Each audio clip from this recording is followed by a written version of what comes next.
नमस्कार, मी अंजली पाटील. आपल्या सगळ्यांचं स्वागत आहे. 8 मार्च महिला दिनाचं औचित्य साधून आपण काही प्रेरणादायी महिलांचा प्रवास जाणून घेत आहोत. त्यातीलच आजची आपली मैत्रीण आहे सौ प्रांजली अमर धामणे. प्रांजली, तुझं खूप खूप स्वागत आहे. नमस्कार मैत्रिणींनो. प्रांजली कोल्हापुरातील एक नावाजलेली अशी फिजिओथेरपिस्ट आहे. प्रांजली स्पोर्ट्स वुमनसुद्धा आहे. ॲक्च्युली आज मला प्रांजलीकडे येण्याचं कारण म्हणजे मी तिच्या स्पोर्ट्सच्या व्यक्तिमत्वामुळं खूप इन्स्पायर होते नेहमी. आणि तसंच आजकालचं प्रांजलीचं हे म्हणजे प्रांजली शेतकरी आहे. तर विविध क्षेत्रातल्या ह्या सगळ्या लढाया ती कशी लढत असते हे आपण तिच्याचकडनं जाणून घेऊया. चला तर मग. मी 1998मध्ये कोल्हापूरमध्ये आले आणि त्यावेळेला रोटरीचं फिजिओथेरपी सेंटर होतं. 2 वर्ष बंद होतं. सो आपण असं म्हणतो ना, बिल्ड फ्रॉम द स्क्रॅच. अक्षरशः त्यातली धूळ झटकली आणि कामाला सुरुवात केली. त्यावेळेला फिजिओथेरपी म्हणजे काय हे लोकांना खरंच माहिती नव्हतं. चोळणं, सांध्यांवर दाब देणं असं काहीही लोक म्हणायचे. सो अशा प्रकारे कारकिर्दीला सुरुवात झाली आणि 12-13 वर्ष मी बऱ्याच साऱ्या डॉक्टर्सबद्दल, कोल्हापुरातल्या नामांकित डॉक्टरबरोबर काम केलं. रोटरीमध्ये काम केलं. DY पाटील कॉलेजचं फिजिओथेरपी सेंटर होतं, तिथे मी लेक्चरर म्हणून काम केलं. सो असा अनेकविध अनुभव घेतला. आणि जेव्हा मी रोटरीचा राजीनामा दिला त्यावेळेला 70 पेशंट रोजचे आम्ही ट्रीट करायचो. म्हणजे एक अगदी शून्यातून थोडंसं ते बी पेरून त्याचा एक रोपटं तयार होईपर्यंत मी तिथे काम करत होते. खूप चांगला अनुभव मिळाला. रोटरीच्या लोकांनी देखील मला खूप चांगली साथ दिली. तिथं रिनोव्हेशन झालं, अनेकविध गोष्टी तिथे यायला लागल्या आणि लोकांना फिजिओथेरपीचा कन्सेप्ट कळत गेला. त्यानंतर काहीतरी नवीन नवीन गोष्टी द्यायच्या ह्या अट्टाहासानं किंवा काहीतरी वेगळं करायचं. आपण जेव्हा एखाद्या संस्थेत काम करतो त्यावेळेला आपण वैयक्तिकरित्या निर्णय नाही घेऊ शकत आणि तेवढी ती प्रगती होत नाही. सो काहीतरी प्रगती करावी, नवीन नवीन गोष्टी कोल्हापुरात द्याव्या या हेतूने कोल्हापूरमध्ये मी एक state of art physiotherapy centre सुरू केलं. त्याचं नाव आहे institute of physiotherapy and rehabilitation. 2007पासून आपण ते सेंटर चालवतो आहे. ते गेली 15 वर्ष झालेली आहेत. आणि त्या दरम्यानच मी 2009मध्ये जर्मनीला गेले. तिथून एक अतिप्रगत तंत्रज्ञान मॅट्रिक्स रिदम थेरपी शिकले. जो मसाज आहे एक प्रकारचा, आपण ॲडव्हान्स मसाज, ज्याच्यामुळे स्नायू सूक्ष्म लेवलपर्यंत रिलीज होत आहे. मला तुम्हाला सांगायला इतका अनुभव म्हणजे चांगलं वाटतं की ही भारतात पहिल्यांदा ही थेरपी आपण कोल्हापुरात आणली. आणि मग आम्ही ते नवीन नवीन प्रयोग करत गेलो. पुन्हा त्याच अनुषंगाने 2016मध्ये मी पुन्हा जर्मनीला गेले आणि अजून एक प्रगत तंत्रज्ञान म्हणजे इलेक्ट्रोमॅग्नेटिक फील्ड किंवा मॅग्नेटोडिन ही थेरपी आणली. 2019मध्ये पुन्हा जर्मन तंत्रज्ञानाचं लेझर हे तंत्रज्ञान आणलं. त्याबरोबर आत्ता रिसेंटली मी कोविडच्या दरम्यान एक युनिव्हर्सिटी ऑफ ऑन्टारिओ कॅनडा याची डिप्लोमा इन ऑस्टिओपॅथी हा 2 वर्षाचा डिग्री कोर्स केला. आणि हा घेतलेला मी पुणे डिस्ट्रिक्टनंतर मी एकटी आहे हे सांगायला मला फार अभिमान वाटतो. तर हा सगळा एकंदर प्रवास आहे. मला असं वाटतं की मी फिजिओथेरपिस्ट म्हणून जे काम करते ते मला खूप आनंद देतं. म्हणजे सेवा पण घडते, परमार्थ पण घडतो, स्वार्थ पण घडतो आणि आनंद मिळतो. आणि हा मार्ग जो आहे फिजिओथेरपी बिन औषधाचे उपचार आहेत. याच्यामध्ये आम्ही काही गोळ्या औषधं देत नाहीत, पण डॉक्टरांच्या सल्ल्याने घेतली तरी चालतात. त्यामुळे त्याचे काही साईड इफेक्ट नाही. सो कुठंतरी एक समाधान दिल्याचा आनंद या एकंदरच्या प्रवासात आहे आणि छान वाटतं. प्रांजली, तुझं फिजिओथेरपीबद्दलचं बरंचसं समजलं. तर तुझा रनिंगकडे तू कशी काय वळालीस? किंवा रनिंगमध्ये तू अगदी 21 किलोमीटरच्या भरपूर स्पर्धा जिंकलेली आहेस किंवा रनिंग मॅरेथॉनमध्ये भाग घेतेस. मॅरेथॉन करत लेह लडाखला तू मॅरेथॉन केलंस. तर ह्याच्याबद्दल थोडक्यात सांग. आणि इथं आल्यानंतर मी तुझे हे मेडल्स सगळे आणि तुझ्या ट्रॉफ्या बघितल्या, ते बघून तर मी अगदी अवाकच झाले. खरं सांगू का, माझं या सगळ्याचं श्रेय माझ्या जडणघडणीला देते. माझे आईवडील हे आता सध्या रिटायर्ड प्रोफेसर आहेत युनिव्हर्सिटीमधून. माझी आई बॉटनीची प्रोफेसर, वडील फिजिक्सचे प्रोफेसर. म्हणजे तू असं म्हण की कडक शिस्तीत बालपण गेलं. पण त्या सगळ्या शिस्तीचा माझ्या आयुष्यात मला खूप फायदा झाला. कारण ती शिस्त अजूनही ती चालू आहे आणि तिथे कुठेतरी ह्या सगळ्याचं मूळ दडलं आहे असं मी मानते. आणि ह्याचं श्रेय मी माझ्या पॅरेंट्सना देते.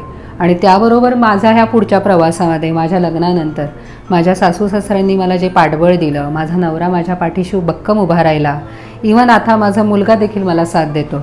सो कुठल्याही यशस्वी स्त्रीच्या मागे हे तिचं कुटुंब असतं. सो सर्वप्रथम मी त्यांची आभारी आहे आणि देवाचे आभार मानते की मला त्यांनी इतकं छान सपोर्टिव्ह कुटुंब दिलं. त्यांच्या सहभागाशिवाय हे सगळं होऊच शकत नाही. मला असं वाटतं देवानंतर जर नेक्स्ट कोणाला मानावं तर ते तुम्ही तुमच्या कुटुंबाला मानावं. आणि असं वाटतं की जर तुमचं कौटुंबिक स्वास्थ्य चांगलं असेल तर स्त्री सर्व आघाडींवर खूप छान काम करू शकते. त्याच्याशिवाय हे शक्य होत नाही. कारण मानसिक स्वास्थ्य फार गरजेचं असतं जेव्हा आपण अनेकविध आघाड्यांवर काम करत असतो. तर आता आपण रनिंग, तू म्हणतेस की हां हे रनिंगचं कसं सुरू झालं, हे खूळ कसं आलं. तर ते रनिंगचं खूळ असं आहे की लहानपणापासून एखादी गोष्ट जमत नाही असं नाही आहे. म्हणजे मी जरी रनिंगमध्ये आत्ता असले तरी मी लहानपणी कुठलीही सुट्टी वाया घालवायची नाही. क्लॉथ पेंटिंग, निप painting, horse riding, personality development camp अशी स्वतःला सतत बिझी ठेवायचे. त्यामुळे मला एखादी गोष्ट येत नाही हे स्वीकारत नव्हते. त्यामुळे रनिंग मला आवडायचं नाही. बाकी सगळे फॉर्म मी झुंबा करायचे, जिमिंग करायचे, पण रनिंग नाही आवडायचं. मग म्हटलं हे आवडत नाही म्हणजे काय, म्हणजे पळायला का आवडत नाही. सो मी तशी सुरुवात केली 6-7 वर्षापूर्वी आणि चालायला सुरुवात केली. त्यावेळेला एक सर भेटले खूप चांगले, अश्विन भोसले सर. त्यांच्या मार्गदर्शनाखाली सुरू केलं आणि मग चालायला लागले. मग मॅरेथॉनमध्ये भाग घेतला. माझी पहिलीच मॅरेथॉन अगदी 5 किलोमीटर नंतर मी डायरेक्ट 42 किलोमीटरमध्ये भाग घेतला. आधे 42 किलोमीटर ते रगेडियनचं पन्हाळा पावनखिंड ट्रेल होता आणि त्यामध्ये मला दुसरं बक्षीस मिळालं. म्हणजे कंटिन्यूस असतं का 42 किलोमीटर? हो, पन्हाळा पावनखिंड आणि तो असा काट्याकुट्यातनं ट्रेझर हंट सारखं ते होतं. आणि तिथे मग मला प्रेरणा मिळाली, अरे वा बक्षीस मिळालं आपल्याला, आपण करू शकतो असं. हां. आणि मग मॅरेथॉनमध्ये भाग घेणे, सरांच्या मार्गदर्शनाखाली सुरुवात करणे, अक्षरशः कमांडो ट्रेनिंग म्हणता येईल. पण आता हे वेळ कसं काय, तर सर्वात महत्त्वाचं सकाळी लवकर उठलं तर कुठल्याही स्त्रीला स्वतःला वेळ देता येतो. आणि आपण एक्सक्युजेस देणं बंद केलं की मला वेळ नाही. सर्वात महत्त्वाचं काय आहे, आपण एकतर एक्सक्यूज देतो मला वेळ नाही. हे अतिशय चुकीचं आहे. आपल्या वेळेचं, आपल्या कामाचं योग्य नियोजन केलं तर सगळ्या गोष्टीसाठी खूप सुंदर वेळ मिळतो आणि त्याचं नियोजन आपण करू शकतो. सो 5 किलोमीटर, 10 किलोमीटर अशी सुरुवात झाली. त्याच्यानंतर मग मला अजून एक खूप चांगले सर मिळाले, अर्हताचे आशिष रावळू सर. त्यांच्या मार्गदर्शनाखाली आता पुढचा प्रवास चालू आहे. पण अंजली, मला तुला एक असं सांगावंसं वाटतं की आमच्या या रनिंग ग्रुपमध्ये 70% महिला आहेत. आणि त्या महिलांची, म्हणजे ज्या कोणी रनिंग करतात त्यांची प्रत्येकाची एक अतिशय सुंदर स्टोरी आहे. म्हणजे स्त्रिया are born to run or born to win. म्हणजे आपल्याकडे जे फायटिंग स्पिरिट आहे किंवा जी जिद्द आहे ती स्त्रियांमध्ये जाणवते. आणि आमच्या आता सरांना पण ह्या सगळ्या गोष्टीचा खूप अभिमान आहे. सो आता मी रेग्युलरली 21 किलोमीटर मॅरेथॉन करते, 10 किलोमीटर करते. आणि सीझन असतो आमचा हा मॅरेथॉनचा, आम्ही वाटच बघत असतो. सो लडाखचं काय कसं, तिथल्या मॅरेथॉनचा थोडा अनुभव सांग. लेह लडाखमध्ये आता मी सप्टेंबर 2023मध्ये 11 किलोमीटर मॅरेथॉन केली. आपल्या इथे मॅरेथॉन करणे आणि लडाखमध्ये करणे हे अतिशय जोखमीचं काम आहे. लेह लडाखला फक्त नॉर्मल जाऊन यायचं म्हटलं तरी खरंच आहे. पहिले 2 दिवस तुमचे तिथल्या वातावरणाला ॲडजस्ट व्हायला जातात आणि तिथे ऑक्सिजनची कमतरता असते, तुमचं ऑक्सिजन डाऊन होतो, बऱ्याच लोकांना तब्येतीच्या तक्रारी होतात. त्यात मी 11 किलोमीटर रन केलं आणि नाही तिथे नंबर नाही आला. पण तिथे पूर्ण करणं हेच एक मोठं मेडल घेतल्यासारखं आहे. आमच्या ग्रुपमधल्या काहींनी 21 किलोमीटर केलं. तर आपण जेव्हा हे प्रत्येक मॅरेथॉन हे आमच्यासाठी चॅलेंज असतं, कारण प्रत्येक वेळेला तुम्हाला पळावं लागतं. सो खूप छान तो प्रवास असतो. रनिंग केल्यामुळे मला एक गोष्ट जाणवली की ते माझं मेडिटेशन आहे. त्याच्यामध्ये हॅपी हार्मोन्स सिक्रेट होतात आणि खूप छान वाटतं. त्यामुळं मी आमच्या सरांशी बोलताना म्हणते, मला बरं वाटलं तरी मी रनिंग करते आणि मला बरं नाही वाटलं तरीही मी रनिंग करते. सो ते माझ्यासाठी मॅजिक पिल आहे, म्हणजे एक जादू की एक वो रेमेडी आहे मेरे लिए. आणि आय डेफिनेटली ते मी एक ठरवलं आहे की काही काही लोकांना वेड असतं, तसं आयुष्याच्या शेवटच्या क्षणापर्यंत मी रनिंग ॲज अ स्पोर्ट्स म्हणून सोडणार नाही, हे आम्ही पण घेतलेलं आहे. छान प्रांजली, एकदम मस्त. आता यामध्ये मला अजून एक नमूद करावं असं वाटतं की मी रनिंग म्हणून ॲज अ पार्टिसिपंट म्हणून पण भाग घेते, पण माझी इन्स्टिट्यूट ऑफ फिजिओथेरपी अँड रिहॅबिलिटेशनची जी आमची टीम आहे ती रनिंगनंतर जो काही फिजिओ सपोर्ट असतो फिजिओथेरपीचा तो देखील आम्ही अनेकविध मॅरेथॉन्सना दिलेला आहे. कारण रनिंगच्या नंतर युजली ते रिलीजेस, स्ट्रेचिंग, रिकव्हरी ह्यासाठी फिजिओथेरपीचा उपयोग होतो. सो आमच्या संस्थेतर्फे आम्ही बऱ्याच मॅरेथॉन्समध्ये आफ्टर मॅरेथॉन तुम्ही ते सपोर्ट दिलेला आहे.